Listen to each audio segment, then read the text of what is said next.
my name is Jessica Sickler. I'm heading up the research team on the Teen Science Café Movement project.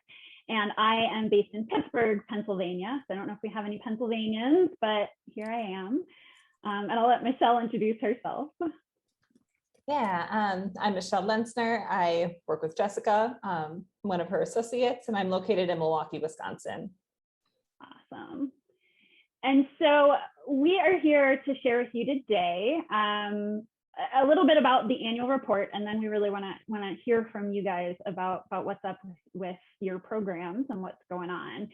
So as I know you all know, every year the network sends out a survey to all the cafes to learn more about sort of what's going on with your program, where you are, how you're working, and that is largely because they are required to report back to NSF, who is helping fund this initiative and providing this support. Beyond that, beyond just the reporting to NSF, it really does help the national network, Louis and Michelle and Mike, in planning the larger network and helping them just sort of keep track of all the cafes, where they are, whether they're still running, how you're doing. It helps demonstrate the value of the network and the reach of your cafes to sort of keep that value story going. And for the network, where their objective is to really support and help you all with your cafe programs, it helps them to sort of understand the range of what you're doing and probably more importantly, the needs and areas for support, which is really what I'm hoping we're going to get into today a little bit, is how they can support you best. So that's the why it matters to them, but it does also help you, we think. It's just another thing we want to emphasize is that tracking and reporting these data on an annual basis can help you just know things like which cafe topics or activities are seeming to attract teens, where you're popular and where maybe less so. It helps you tell the story of your impact, your reach, your value to your host organization or external stakeholders if you know about who's coming and what they're valuing. And it can even guide your strategy, right? To know who's coming and to know who's missing. Getting information is sort of a power to you. At least that's how we see it and why we encourage this annual reporting on a lot of levels. So that's enough of me. I'm going to hand it over to Michelle to share a little bit of what we saw in the snapshot from this past year, which we know was a rough one. Thanks, Jessica. Yeah, so all of these reports, together from all the cafes across the country really help us to think about the state of the Teen Cafe network as a whole, which is helpful. So unsurprisingly, considering the year that we've had, about half of all teen cafes that reported were suspended at some point during the 20 to 21 year. But that also includes about 40% of cafes that were either running normally or were active, but like somewhat constrained.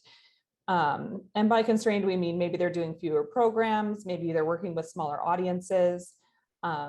A lot of that constrained category are the cafes that were doing virtual programming that maybe didn't look like their normal programming, where things are just a little bit tougher. So, some of these cafes are currently in the process of restarting or thinking about restarting. And then, unfortunately, we did have some cafes that ended permanently due to the pandemic. So we got those too. So among all of the cafes that remained open during the pandemic, meaning that they did not permanently close, over half of them were doing virtual events, at least one virtual event per year. Very few of them had in-person events. That is not a surprise, considering, again, what we've been dealing with this year. And then there were, under half that just weren't able to do events at all. And those are the ones that, tended to be temporarily suspended or restarting, that kind of thing. Go next. Yeah, so we asked cafes to share some success stories, which are always my favorite part of this kind of data. And a lot of the success stories this year kind of revolved around making that transition to virtual events, which in some cases had really amazing silver linings for cafes. Things like, expanding their reach, reaching new teens in different areas, being able to send their teens to go see cafes from other parts of the country that were really specialized to their interests, hosting international cafes, which is amazing. Don't know who that was, but kudos to them. That's awesome. And even like expanding their audiences and having interactive virtual programming. So those things, I mean, that really speaks to the resilience of the network, because it's been a tough year, and the fact that our sites are still doing this is pretty incredible. Next one. Obviously, there were also challenges, as I think no one is surprised by that. Challenges that the cafes experienced this year tended to revolve around recruitment of new team leaders. Obviously, it is hard to find teens when they are at home versus at school or coming to your cafes. Creating engaging cafes or like engaging activities in the same way that, cafes would have been in person is hard. And also collaborative teamwork, working with teens, trying to get a lot of those behind the scenes processes going in terms of meeting with your teens, getting them to really lead and take decision making. That was a bigger challenge when you're doing things virtually. So that's something that came up as well. Awesome. One of the biggest takeaways that we found is that, tracking demographic data is hard, and less than a third of cafes are currently doing that. And that includes participation data as well. So collecting this information, it doesn't need to be complicated, but it can really help your cafe and your network to really understand who they're serving and what kinds of teens you're really interacting with. All right. Oh yeah, there we go. So like without reliable demographic data, we can't really tell if each cafe is actually, attracting diverse teens, which is one of those really important things that we're aiming for, or the extent to which teens attending cafes really reflect the demographics of their area. And where you might be really strong and where you might want to try and target new audiences to come to your cafes. All right, so that's why it's good and valuable, and we hope that you're so excited to collect demographic data. So now the question is how? How can we do this? How can we help you do this?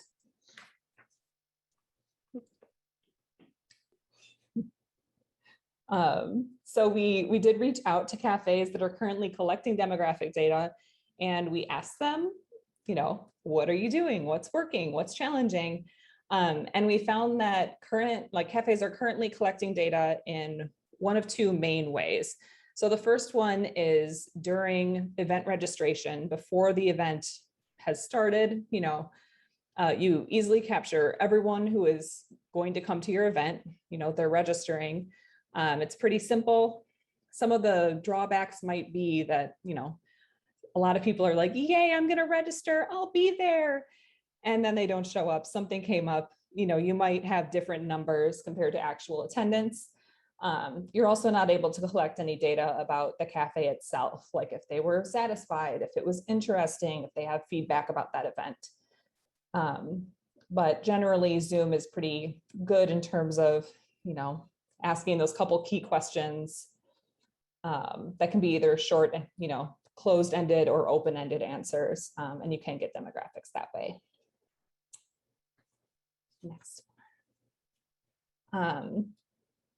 So yeah, the second one that, a lot of cafes do is like a post-event survey. There are two ways that cafes are doing this based on whether they're doing it virtually or in person. A lot of cafes obviously have moved into virtual, and that can create some other, sort of benefits and limitations. So obviously in this way, you can get other information like satisfaction, interest level, all that sort of stuff. Virtually, a lot of cafes shared with us that low response rates can be kind of tricky. It's not super thrilling for teens to do a survey, especially online. Getting them to click a link and then finish a survey can be hard. We know this. So then for in-person events,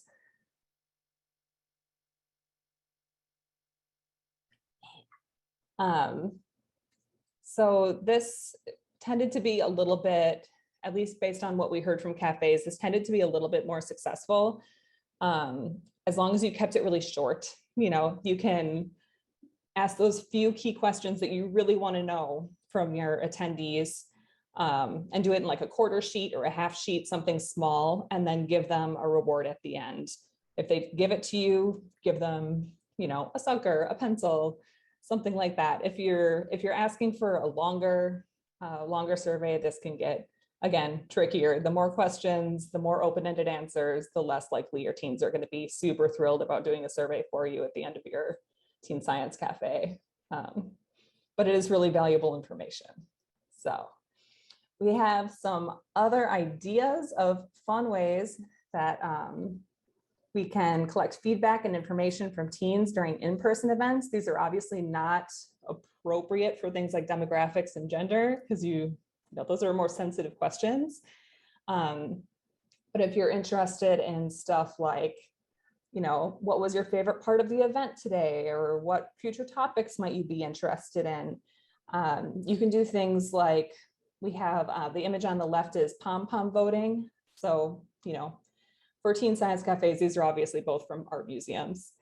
But for Teen Science Cafes, you can get everyone a few pom-poms as they walk in and say, okay, go vote over there, drop your pom-pom into whatever bucket you think is whatever you want them to answer. So it's just a fun way to answer questions. It's not written.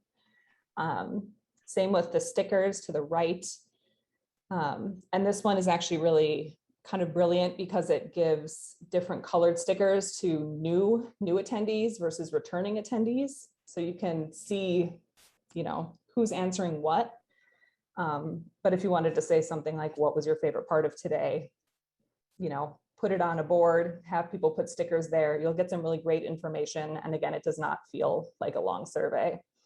Not pictured, but also really useful is if you're looking at, zip code or more informal location data, putting up a map with a bunch of push pins is also a really fun way to get teens to just give you an idea of like where they're located. Snap a picture of it at the end, do it again for the next event and see if there's a change. It can give you a lot of really valuable data without, having to write a lot of things down or make it really formal. Yeah. So we hope those are a few ideas from the network and then also from our experience. So just ways that maybe we can make it feel a little less daunting to get all that information that they ask about in your annual survey, because if you track it throughout the year, it's going to make life easier in May when Louis and Michelle and Mike send out that check-in form for you. So that's sort of our main goal today, is we want to talk about some of those ideas. And because one of those questions is demographic data, the ethnicity, the race of participants, because that's one of those things NSF would love to hear us reporting on, and I know is a goal of many cafes. We also wanted to really stress for everyone that it's really important to collect demographic data in really ethical and culturally responsive ways. And it's a thing our field as evaluators and researchers have been thinking a lot about. So we wanted to share a few tips from the perspective of survey design that we really want you to keep in mind when you're thinking about how you're writing these questions, what questions you're asking. One of the first is only ask a question if you will use the data, especially about personal information. I'm sure you've had a survey you've encountered in your life where they like ask your household income and you're like, why do you need to know that? Because it feels kind of invasive if it, doesn't make sense. So the same thing goes here. Do you need to know zip code? Are you going to be able to use that? Do you need to know gender identity? You may, to report on things. Do you need to know parents' education level? If you're not going to use it, don't ask it. Or the kind of ridiculous example I've shown here of asking a very invasive personal question. If you don't have a really good reason, don't ask that. It's just one piece of advice we always start out with. Also, if possible, we like to let teens identify themselves in their own words. So, we've all become more attuned in recent years to the fact that many aspects of identity, which is really what demographics are, they're really complex for some individuals. And things like gender or racial and ethnic identity, using short open-ended text boxes instead of or in addition to check boxes can make a huge difference in the way that teens react to your survey and how they feel, like their comfort level at your cafe, because your survey is a part of that cafe experience and you want that to be as inclusive as possible. And this just allows a teen to tell you how they identify, using whatever language feels most appropriate to them. And in terms of reporting that back, it's not terribly hard for you to go through and put those open-ended responses into any boxes that you might need afterwards, while you're still letting the teens tell you who they are instead of forcing them to sort of acclimate to what you need them to say. And this is probably just an add-on to what Michelle just said. If you are using check boxes, and I understand, and that is easier for kids to just check off, just make sure you have inclusive options and that you allow that option for self-identification, not sort of other identity, but a way for them to tell you they identify differently than whatever is in the boxes. And this is where I always like to share an anecdote from an evaluation I was doing with middle school and high school students at a science center. And this had to have been 5 years ago. And we had the gender identity question of male, female, identify differently. And I will admit, yes, we got a few jokey responses in kids who thought it was funny to have a different identity option.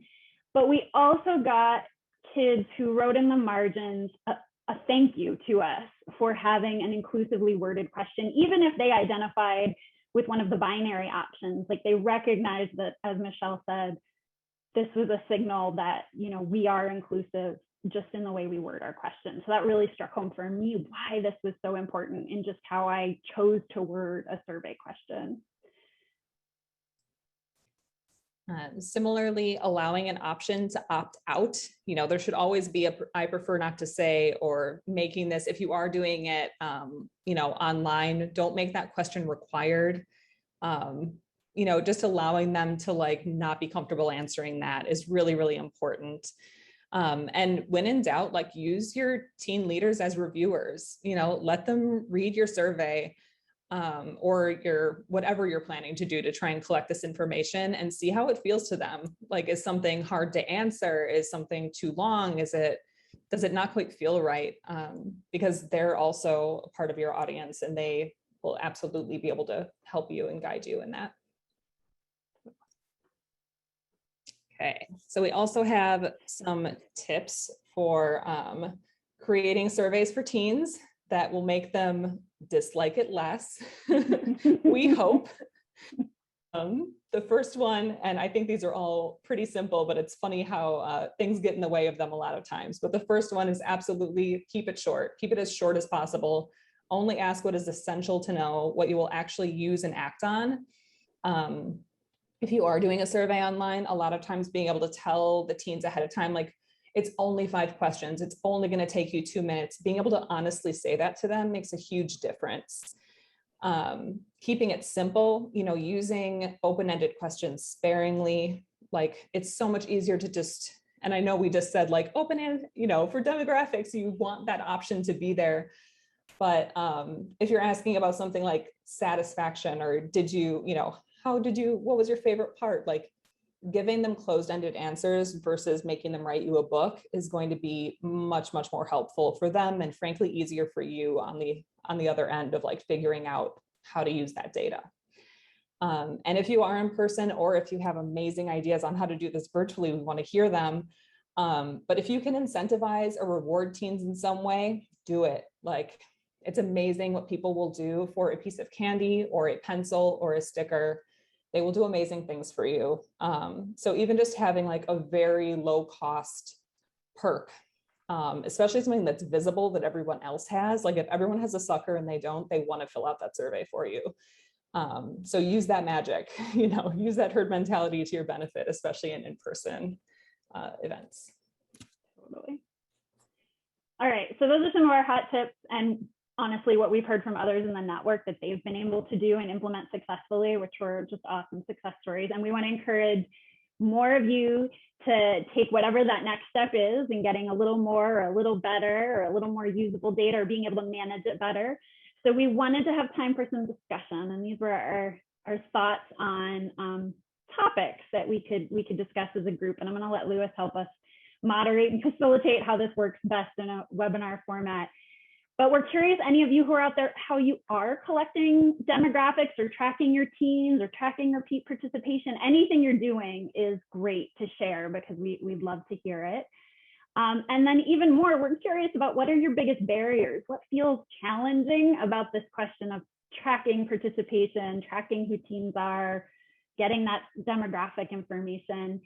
And in service of that, how could the network help you make that a little bit easier, make it just a little bit easier for you to fill out that annual report when it comes in June, since cafes happen throughout the year? If anyone wants to respond by talking, just raise your hand and I'll go about it that way. So it looks like we have Cynthia. So I'll go ahead and allow Cynthia to talk. Okay.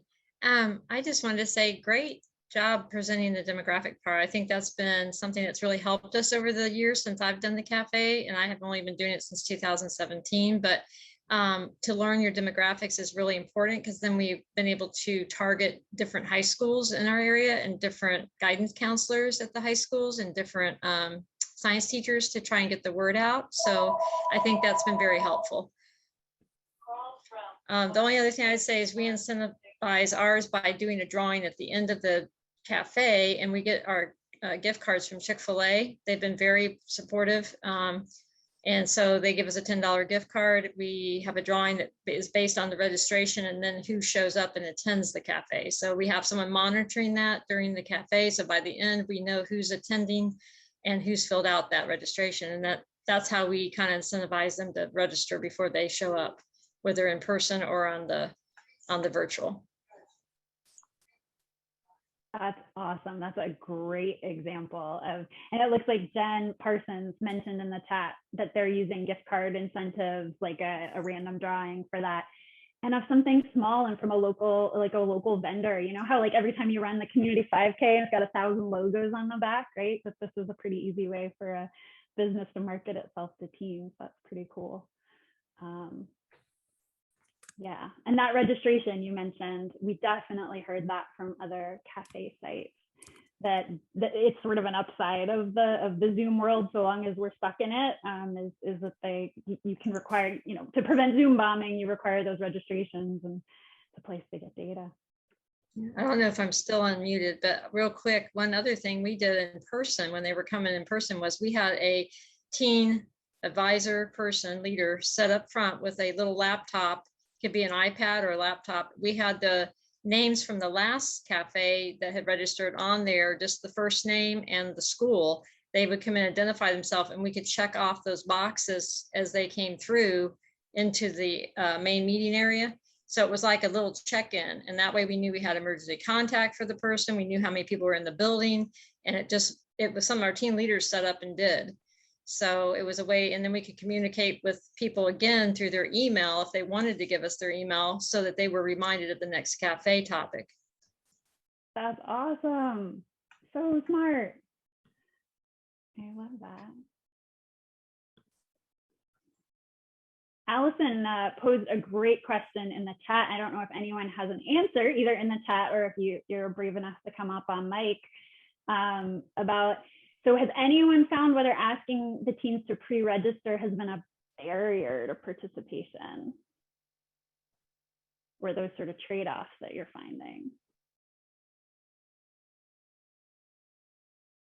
Jen's adding a lot of last-minute registrations right before the Zoom meeting, but no real data about whether or not it's a barrier. And you know, I think that's been true for adults. I've been hearing from folks who run webinars that you promote it in advance, but it's sort of that like last 24, 48 hours is when people commit, or at least a chunk of people commit.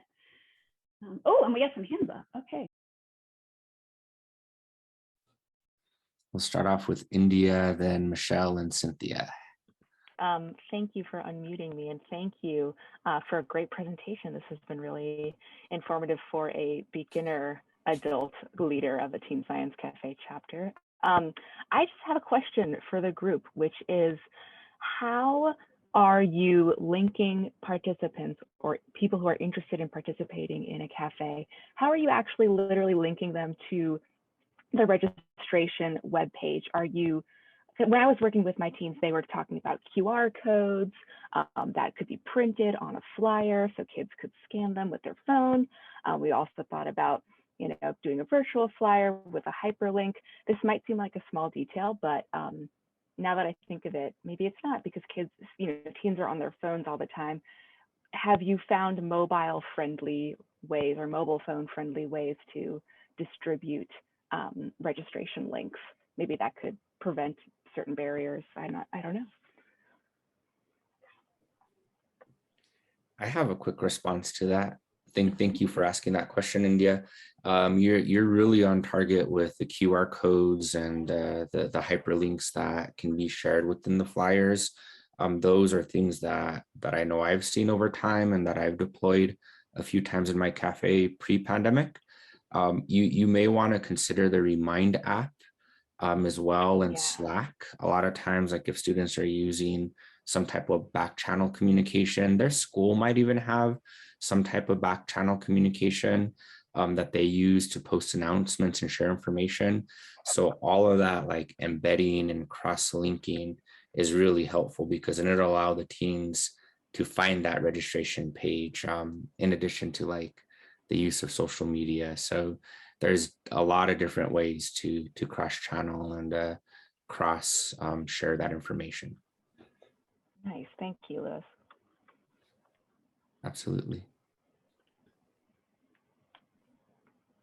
Slack is also useful for tracking what the team leaders are doing, because if they use the Slack, I was able to follow who was getting the food for the event, who was doing the introductions, all these things that they did a planning meeting virtually, and you know, everybody knew what their role was.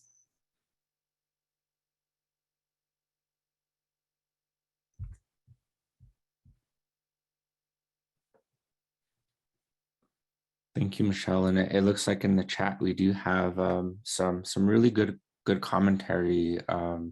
There's the use of a program called PeachJar to be doing some emailing. And Andy raised an interesting point about teens in underrepresented communities may not have access to the smartphone devices, and cell coverage might not always be available. So also being able to consider other ways and other avenues of getting that registration set up.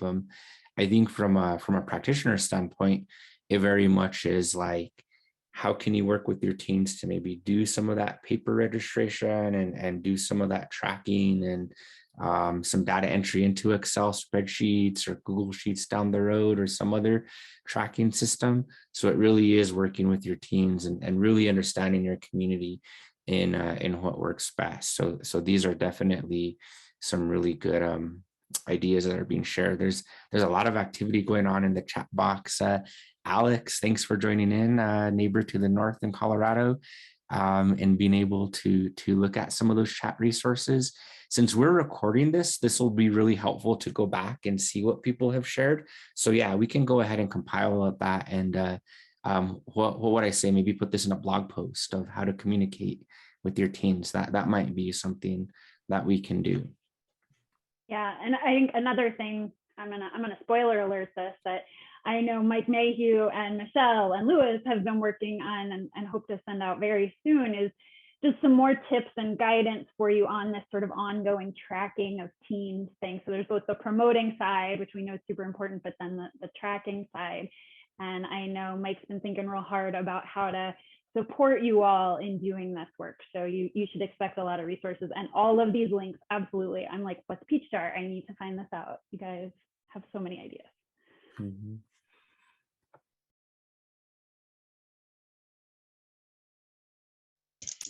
Okay, I was going to explain PeachJar real quick for y'all. It's a the schools in South Carolina, most of them have gone to this paperless way of communicating with parents. So they have an email system set up, and it's by school, and it's a paid service. So if you are an organization that's a nonprofit, you can send out one thing a month through this without paying anything. Like if you're a library or museum, a nonprofit, if they approve you, you can send out one communication per month, and then they go by exactly the days of the month. So it's very limited, but we've been able to send our calendar out monthly to the parents so they can see what's coming up, and then they remind their children. So that's been helpful. And this PeachJar thing, if we had funding, you can actually buy so many, they call them tokens, and then use them per school, middle school, whatever in your districts. But we have so many schools that we found it was just easier to go the free route and send out our whole year calendar at one time with the links to registration at the top. And then the parents actually sometimes register the kids, and the kids don't always come, but at least we know parents know we exist and they are supporting us. And so it's been great. That is amazing. I had no idea such things existed. That's awesome. Thank you for sharing.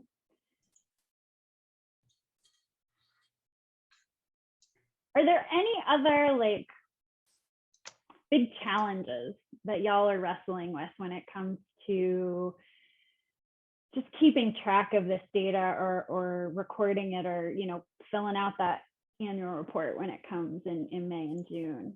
Any big challenges that we can help think about how to support you and give you some tools for?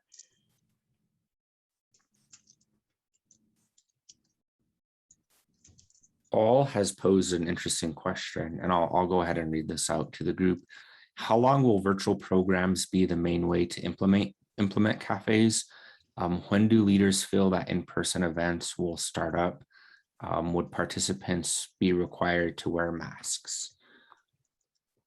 Have you all talked about it in New Mexico for how you're going to handle it? I know it's a very fluid situation these days, but have you guys dealt with it yet? New Mexico has been pretty good on COVID. We are one of the least the cases now, and have been for probably 9 months. We're still off and on with masks. They haven't really, I think that our high school is going to go full time, no virtual this at the start, but we can't really tell how this is going to fall out, depending on what happens in the first couple months of school. So we're prepared to do hands-on, probably make some kits or get things that are online that we can do for hands-on. But many of our scientists are still willing to come. Others aren't due to health issues of their own. But we're moving forward. Yeah, and Jen Parsons had followed up with an interesting comment that the program is focused on starting in-person cafes in Ohio this fall, but schools aren't allowing visitors in. That's very similar to my local high school. Of course, it does pose a challenge to recruiting efforts, and libraries aren't open for programming. So while there may be that interest in meeting in person, the venues might have specific requirements, such as the library example here that may not have in-person activities, or schools might not have visitors allowed. So there definitely is a lot of navigation and fluidity during these times from what we're hearing and seeing as well. I also want to add, just after reading through all of this really rich data from the annual report, I just want to emphasize how diverse a lot of these communities and circumstances are. Like, Teen Science Cafes are all over the country, and it's, I think it's one of the strengths of the network, but it's also really challenging in circumstances like this, because everyone's adjusting to those different surroundings and community needs, and what can we do, what are the barriers. So I think that's a great, it's a great question, but it's so complicated to answer to come up with a single answer that's going to apply to everyone. The range of experiences wide. See, a great comment from Cynthia in the chat. We must make sure we save this chat, which is some great ideas of how we can support, getting some of that data. Just the data management side, I think, is sort of what the subtext I'm seeing in there, which I know Michelle Lentzner and I were talking about is a huge challenge, right? So once you start collecting it, then it's about how do I manage this data? How do I keep track of it from month to month to month, to aggregate it, to tell, the network, to feed that back into the network. So maybe we can provide some at least some guidance, if nothing else. And this is sort of a bigger strategy that maybe is worth considering. It's great.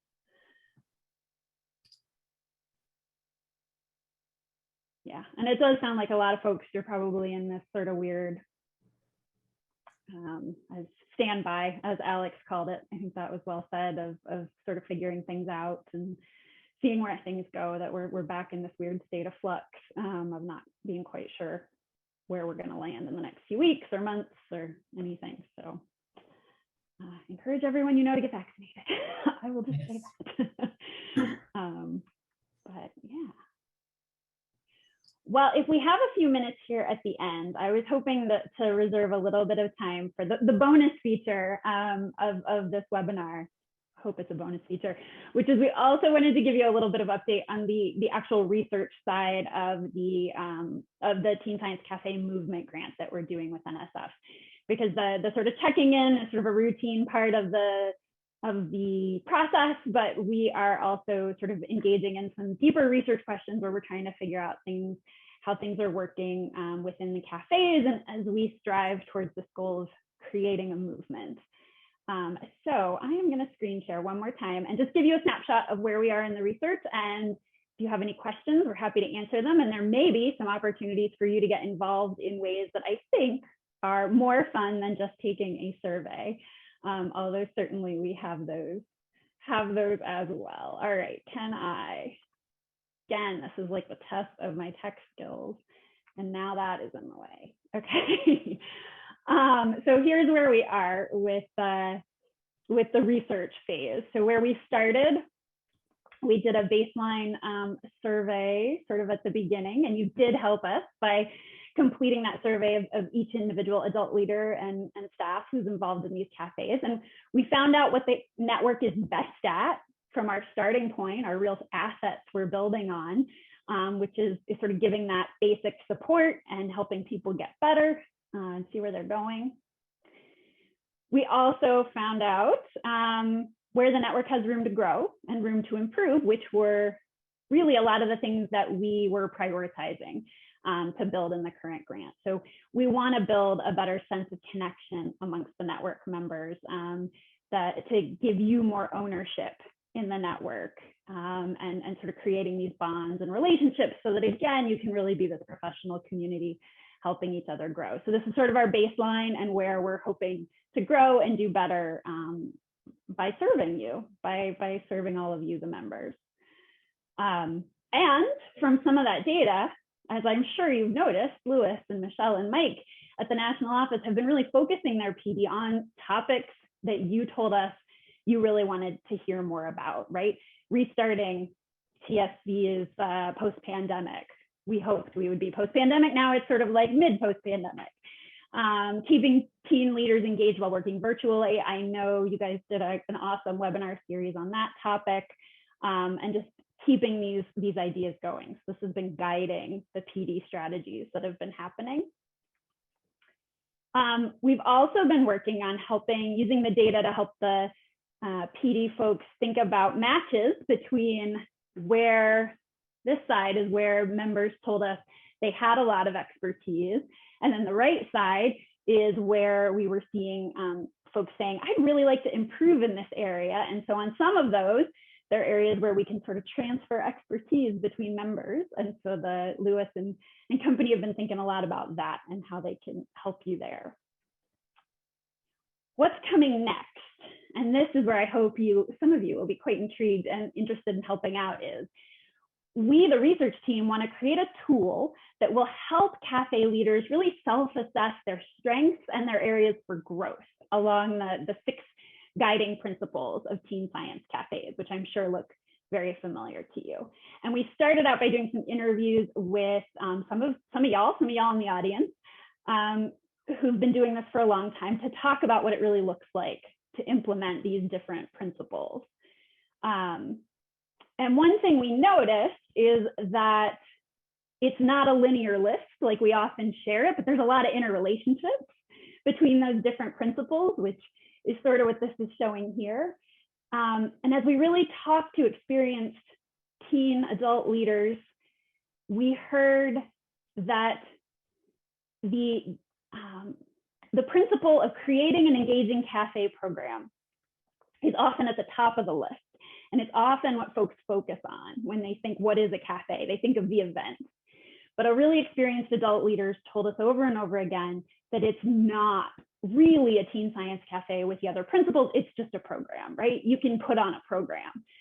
This is about all those other things coming together, which led us to a metaphor. It's a little controversial, we admit, but I like it, so I'm just going to go with it for now, and we can change it later, is the iceberg metaphor. That really the model and the principles of a Teen Science Cafe. You've got the tip of the iceberg, which is the stuff people see, the programs and the teens that are coming, but there's all this other really important stuff happening below the surface, and that's what makes those principles 1 and 5 really sing, is the work all of y'all are doing to achieve this.